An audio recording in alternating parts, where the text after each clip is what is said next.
Peace, everyone, and welcome to my new channel on the shoulders of my ancestors, where I talk about all sorts of things dealing with genealogy and family history and all that sort of thing.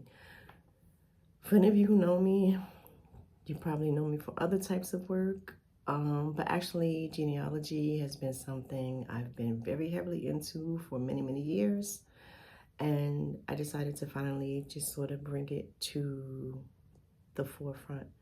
I do a lot of work in public facing, like heritage preservation, on immigration, indigenous histories, Black histories on different fronts, and a lot of work and research on my own ancestors, my own familial history. And so what I wanted to talk to you about today is surnames, and how if you are serious about genealogical research, you really cannot be married to them. Yeah. So, and that's for myriad reasons. So, excuse my voice, I'm sounding a little raspy today. So that's for myriad reasons. And I'm going to use my own family as case study from different branches. So let me start here. I don't know if it's important to this, but I think it is. So I am obviously a mixed race person. I am made up of many ethnicities. I say that I am triracial because I am European, I am indigenous here to the Americas, or what's now known as the Americas, as well as Africa, obviously. And so from my mother, I'm Afro-Indigenous, and from my father, I'm Afro-Indigenous. But my mother's mother was Irish, German, English, and Welsh. Her father was Ganingahaga, and which is Mohawk, known as Mohawk, which is part of the Haudenosaunee, the Iroquois Confederacy. And her father's father was African American, which is a mix all by itself, right? For my father's people, my father's mother is Bahamian, but by way of America. And I will go so much deeper into that in future videos and future writings, because I do a lot of, I publish a lot of works on medium.com, but also on one of my websites, beyond-clouds.org. And so I'll go more into that whole historical thing another time. Suffice to say that many Caribbean peoples, and certainly Bahamians more than anyone, came from the Gullah Geechee coasts of, South Carolina and Georgia here in America. And, after the or because of the transatlantic slave trade. And so I'm Bahamian from my dad, I'm Taino from my dad, and his father's people are African American, Georgian, again, with the mix. So we have Scottish and just all these, I have a lot going on.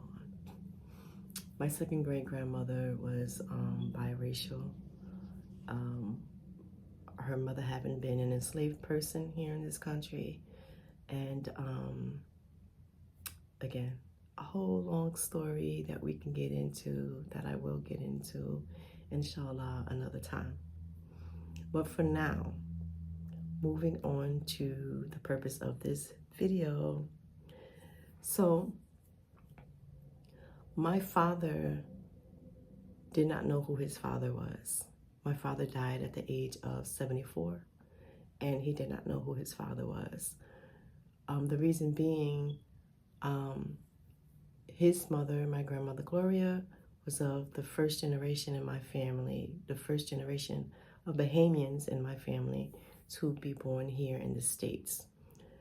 My family, like thousands and thousands of other Bahamian families, migrated to Florida, to Miami, Florida, Dade County, to build that city, that state.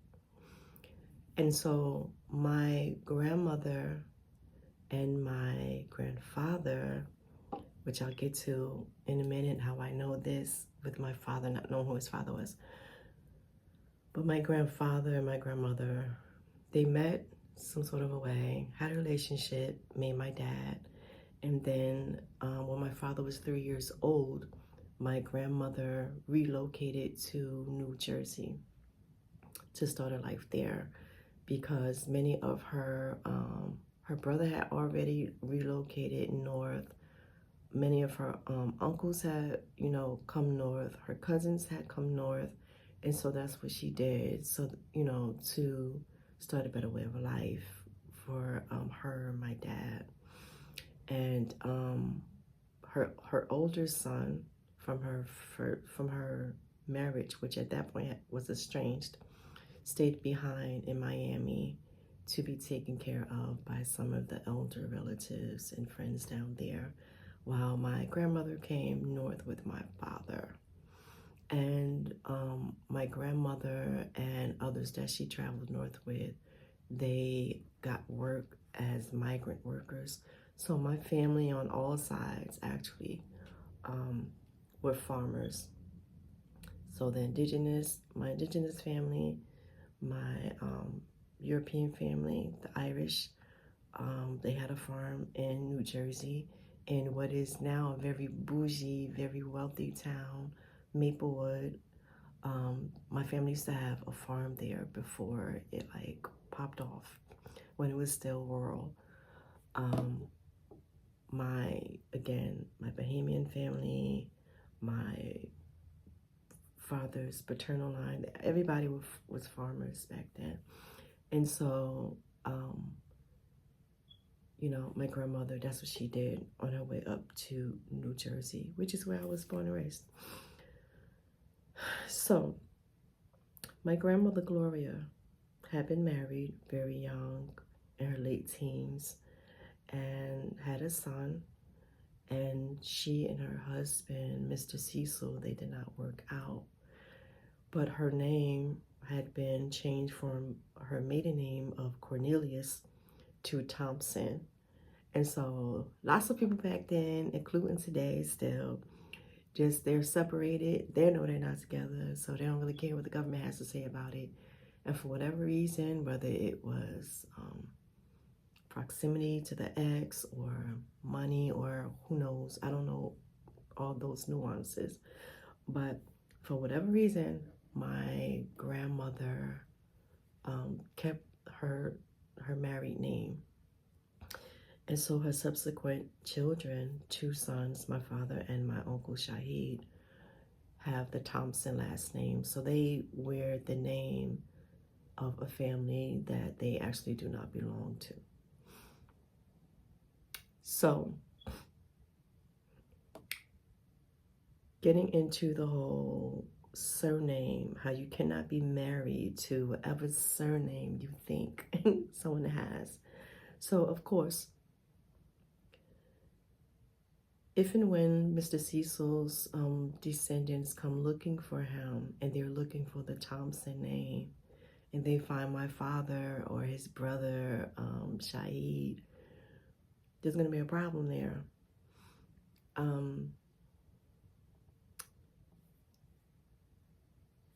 And so there's going to be a problem there. And also the same for my descendants or any other descendants of my father. There are a good many of us now at this point. And so part of the reason I do this work is for that sort of reason, so that the coming generations will have some understanding of how this whole thing has worked in our family, and so they can find who they are and they can find their people and their story. And so we are actually not Thompsons. We are Corneliuses at best. And for me, I would be a Farley. And that is because my father, who again did not know his father, he had no clue. We had no clue until, I don't know, pretty recently, I guess, a few years or so now. Well, no, I would say I knew for sure maybe a year ago. And that is because of Ancestry DNA and having seen all these DNA cousins that I had. And, you know, even then you have to break it down. You have to triangulate and triangulate and triangulate and so on and so on. And so I was able to find that my father's father is Robert Franklin Farley. I do not know if he knew of my father or not. But, so my father, socially speaking, I guess, would have had his father's last name, which would have been Farley. And then had my parents married, my last name would have been Farley, but that's not how it went. I had my mother's father's last name, which is Williams. It's my original last name, which I still hold. And so when you start, so those really that very basic information needs to be known. You know, in our pasts with everyone, people back in the day were so intent on keeping secrets and not letting things out the closet. Such and such was not, you know, children's business to know. And you, as young people, you weren't allowed to ask questions and things like that. Or you could ask maybe, but you weren't getting it answered. And so just that basic information, which nowadays with people having children out of wedlock all the time, and those children not having their father's last names all the time, is very common. So this sort of thing may not seem important. But again, when you start looking and doing research and looking into lineage, is extremely, extremely, extremely important. It's dire. So these sorts of, again, this sort of information needs to be known to even start really, you know, get into the meat and potatoes of who we are familiarly. So that's something. Another thing is back in the days, census takers, they almost had carte blanche to put down what they wanted to put on those census records. I don't know if anybody thought about 100 years, you know, how important things would be 100 years later or whatever. But census information is critical in how a census taker saw you racially or ethnically. And in regards to this video, how whether or not they were good spellers, because good Lord, some of them were terrible spellers, just in basic, you know, vocabulary, but how they heard you, because remember back in the day, there was a lot of immigrants who came here from Australia, from Sweden, from, you know, Ireland, from all these different places, and they had thick, thick accents, and trying to understand them with, you know, maybe a second or third generation American ear or what have you, or even if, you know, it's somebody who was first generation American and was familiar with a particular accent, but not with another. It was how they heard it that they would write down. And on top of that, if the person they were talking to was not versed in American writing, English writing, and they may not know how to actually spell it in a way that would be more conducive with, popular spellings. And so you'll find, and also census takers, they may think, like, say for instance, they're used to Matthew having two T's. And in fact, the person spells it with one T, things like that. So sorts of things may seem like really trivial, but it's not when you look up somebody named Matthew Evans now in 2026 on, Family Search or Ancestry or one of these databases. You look up Matthew Evans and there's like a gajillion Matthew Evans. It starts to make a difference if it's spelled with one T or two T's. But also, they may be familiar with one spelling of a surname, and again, that person spells it with a different, spells it differently. Or also, you'll see that, again, depending who is doing the next census information, and even again, how your family has progressed and how they spelled it. And even with that, different individuals of the same family may spell their last name differently. It can be frustrating at times, but it's very, very nuanced. And so I have encountered that sort of thing in my family, and not just in the surnames either, also, their first names. So my second great grandmother, Bahamian side, her name is Justina. Her name is spelled all kind of different ways. It's spelled Jestina. It's Jestine. Sometimes it's spelled with a G. Sometimes it's spelled with a U, Justina. There's all these different ways. And again, it becomes important when you're looking up information, because try as you may to name your child something unique is not unique. It is not unique. There's going to be more people in the world and over the generations who have that name. Again, even with the spelling, like now, certainly in the African American community, we come up with all sorts of names and all sorts of spellings, or how, to spell a common name, but they like throw a, hyphen in there somewhere, or an Y where typically it's been an I, or two Y's where it's commonly one I, and all sorts of things can get all different.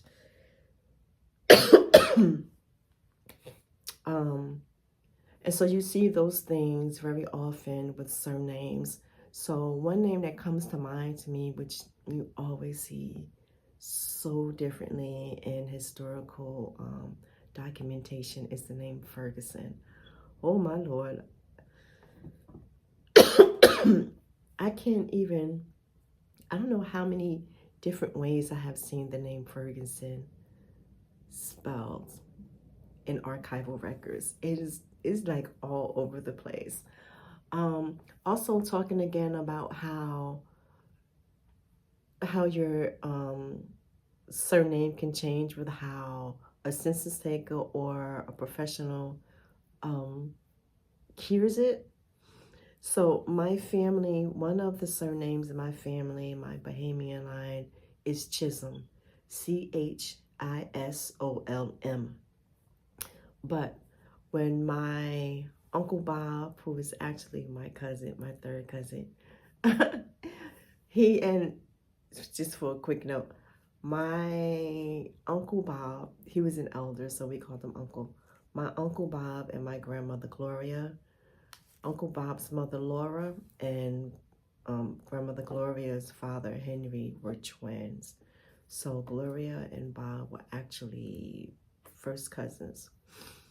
And even with that, it's like, It's crazy to me because Henry and Laura were twins, but Henry and their parents, my third great grandparents, um, wait, my second great grandparents, Albert and Justina, they were married, but some kind of a way, Henry and Laura were twins, but Henry has Albert's last name of Cornelius, and Laura has Justina's last name, her maiden name of Chisholm. I don't know how that happened. I'm thoroughly intrigued by it though. And so Laura had Robert, and the documenter, I don't know if it was a nurse or who it was, but whoever did this, instead of writing Chisholm, Chisholm, she wrote Chisholm, Chisone.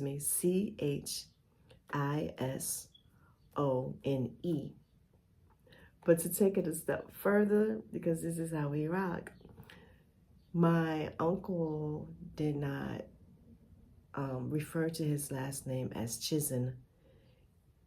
His last name is Chisone.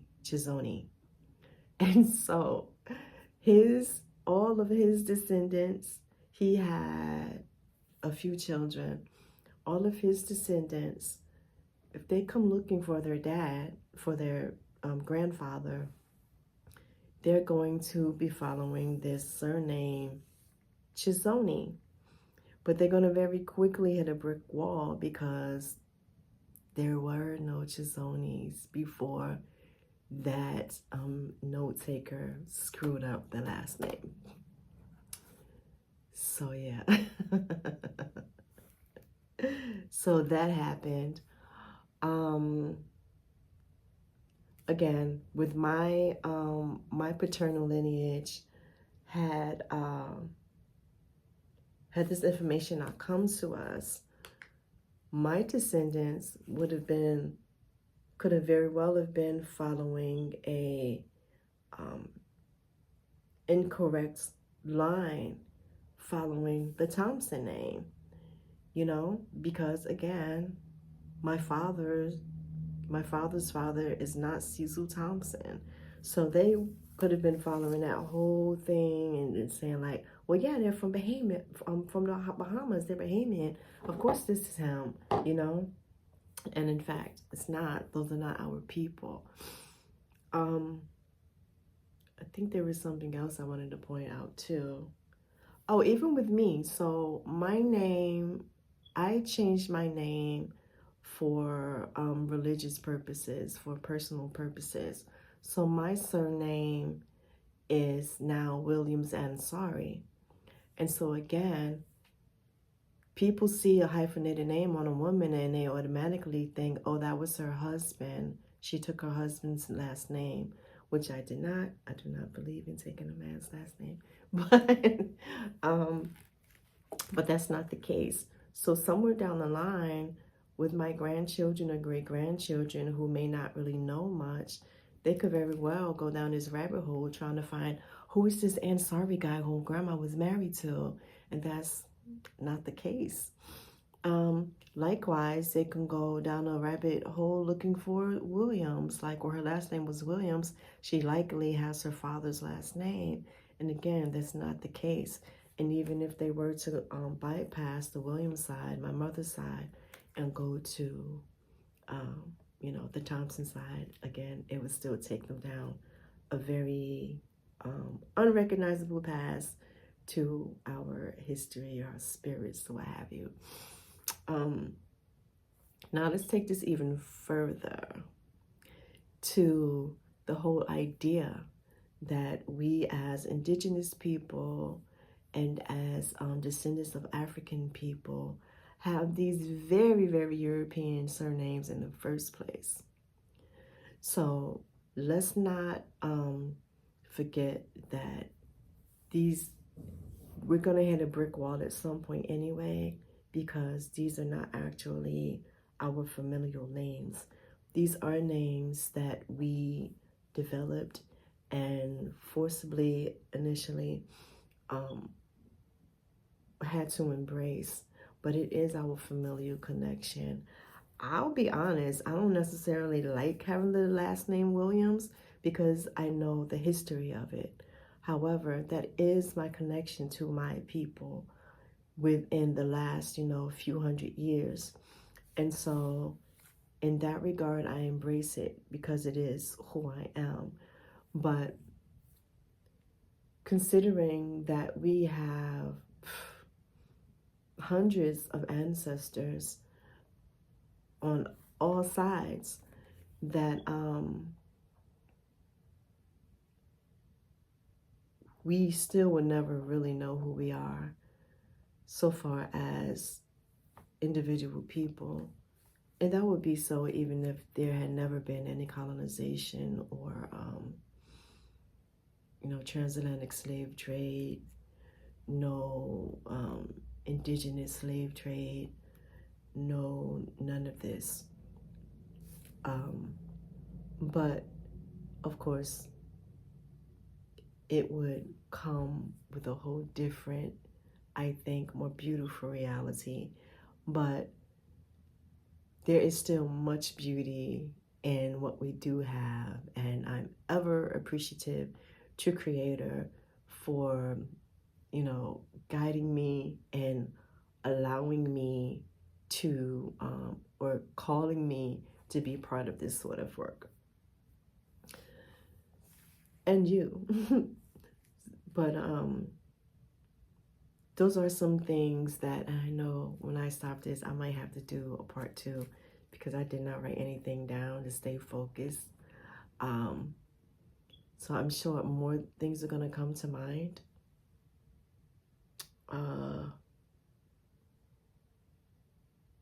Oh, how about this? Sometimes there is no surname to go on, which coincides with what I just said about colonization and all that sort of thing. But so, like my grandmother, my second great grandparents did a lot. So she was my third great grandmother. My third great grandmother came down from the reservation, Mohawk Reservation in Canada, migrated from there to Athens, Pennsylvania, which is where her daughter was born, Mary, and Mary's daughter, Elna, my great-grandmother who raised me, was born. Athens, Pennsylvania is an old Mohawk territory. It used to be called Tioga Point, and it's still part of Tioga. I have a great many ancestors whom I have visited there in the cemeteries. I have a great many ancestors who are buried at the Tioga Point Cemetery in Athens, Pennsylvania. But I know that my great-grandmother Elna, her mother was Mary Brown and her father was Charles Brown, but I don't know what Mary's maiden name is. And so that I've been working on. I will probably have to figure out which res from Canada she came from and then contact them and try to get information. Because one of the things, and I'll do a video on this someday, inshallah, but one of the things about indigenous migration is that I think for the most part, people always think something negative so far as they were stolen from their families and placed in industrial schools, and either they died, a lot of them returned, but a lot of them just became sort of misplaced and never found their way back home. You hear about, the inland slave trade. You don't hear a whole lot about that, but there's a great, great book called The Other Slavery that I encourage everyone to read. It's great. It talks about how the Indian slave trade quite contrary to a popular urban urban story that indigenous people couldn't hack slavery, and so Europeans had to go to Africa and get African people to be slaves because I guess in some weird way they were supposed to be better at being slaves. That is ridiculous. But I've legit heard this in an African American studies class in a very prestigious college by an African professor who got the information from Black Americans, and the whole class were riled up believing that this was true, and I was the only one saying, y'all sound ridiculous. But you know, when people nonetheless think of indigenous migration, they think of something negative like kidnap, theft, slavery, again, with the children from industrial schools, and also how they would sell indigenous children for like $5 and $5. I guess I have to specify since I'm talking about indigenous peoples, but for $5 for them to be maids and slaves. And can't say I have the evidence for this, but knowing white kidnappers and white slavers, sexual abuse. But that's not altogether true. Lots of indigenous people, just like any other race or ethnicity of people in the Americas during the time, migrated for other reasons like having better job opportunities, having better quality of life and things of that nature. And so Athens, Pennsylvania at the time was one of the first places with an efficient railroad system. And so there was really this corridor from Canada down to Athens, Pennsylvania, and there was a lot of work going on there. Also, all these skyscrapers and things that we see in New York City and Manhattan that were, you know, built back in the day, the World Trade Center and the Empire State Building stuff. Well, I'm just saying Empire State Building specifically, but Mohawk Skywalkers, they called them. Mohawks helped build a great many of those skyscrapers that were built back in the day. And so they moved for work and things of that nature. And of course, they settled, they intermarried with Black people, with white people, and they absorbed into the society that was there, just like everybody else did. And a lot of them, though, lost their identity, again, by census takers and for, you know, safety reasons. And so that's how a lot of people who may present to others as being white, as being Latino, as being Black, are actually indigenous people. And even if they are mixed race indigenous people, they are still indigenous people. And all of these things are part of the greater story that as a genealogist, as a historian, it is extremely important to research, learn, advocate for, and then present to the people and preserve for the people. And so again, surnames. Be careful.